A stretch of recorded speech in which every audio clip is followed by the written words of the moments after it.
সুপ্রিয় দর্শক, আসসালামু আলাইকুম। আজকে আপনাদেরকে তৈরি করে দেখাবো খুব মজার চিড়ার মোয়া বা চিড়ার নাড়ু রেসিপি। আর এইভাবে একবার চিড়ার মোয়া তৈরি করলে খেতে খুবই মজার হয়। চিড়ার মোয়া তৈরি করার জন্য প্রথমে চিড়া ভেজে নেব। এখানে আমি 2 কাপ পরিমাণ নিয়ে নিচ্ছি চিড়া। তো চিড়াগুলোকে এখন আমি ভেজে নেব। তো খেয়াল রাখবেন যেন চিড়াগুলো নিচে পুড়ে না যায়, তাহলে কিন্তু চিড়ার মোয়া খেতে ভালো লাগবে না। তো বেশ কিছুক্ষণ ভাজার পরে দেখবেন চিড়াগুলো থেকে সুন্দর একটা কালার চলে এসেছে। তো এখন আমি চিড়াগুলোকে চুলা থেকে নামিয়ে নিচ্ছি, আর চিড়াগুলোকে আমি এখন চেলে নিব। তো একটা ছাঁকনিতে আমি ঢেলে নিচ্ছি, নিয়ে চিড়াগুলোকে চেলে নিচ্ছি। চিড়াগুলোকে চেলে নেওয়ার পরে চিড়াগুলোকে ঠান্ডা করে নিতে হবে, তারপর মোয়া বানিয়ে নিতে হবে। মোয়া বানানোর জন্য এখানে একটা প্যানে নিয়ে নিচ্ছি 3/4 কাপ পরিমাণ খেজুরের গুড়।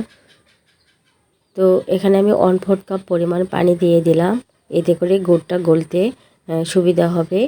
তো কিছুক্ষণ জাল করার পরে দেখবেন গুড়গুলো একদম গলে যাবে। তো আমি কিছুক্ষণ জাল করে নিচ্ছি।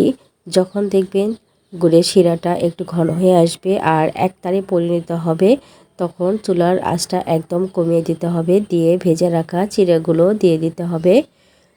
তো চিড়াগুলো আমি গুড়ের শিরার সাথে ভালো করে মিশিয়ে নিচ্ছি। তো গুড়ের শিরার সাথে চিড়াগুলো ভালো করে মিশিয়ে নিতে হবে।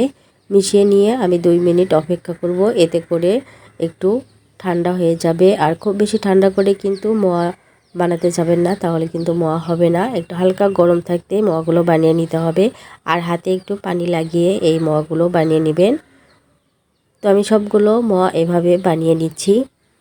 তো মোয়াগুলো বানানোর পরে ফ্রিজে রেখে দেবেন না, তাহলে কিন্তু মোয়াগুলো বেশি শক্ত হয়ে যাবে, তখন কিন্তু খেতে ভালো লাগবে না। এমনিতে নর্মালি বাইরে রেখে এই মোয়াগুলো খেতে পারবেন। আর ছোট থেকে বড় সবাই কিন্তু এই মোয়াগুলো খুবই পছন্দ করবে। আর সবগুলো মোয়া আমি এভাবে বানিয়ে নিয়েছি, আর দেখতে পাচ্ছেন কতটা লোভনীয় লাগছে, আর খেতেও কিন্তু অসম্ভব মজার হয়। একবার এভাবে বানিয়ে খেয়ে দেখতে পারেন, দেখবেন সবাই খুবই পছন্দ করবে। তো ভিডিওটি ভালো লাগলে লাইক, কমেন্ট, শেয়ার করবেন। আজকের মতো বিদায় নিচ্ছি। আল্লাহ হাফেজ।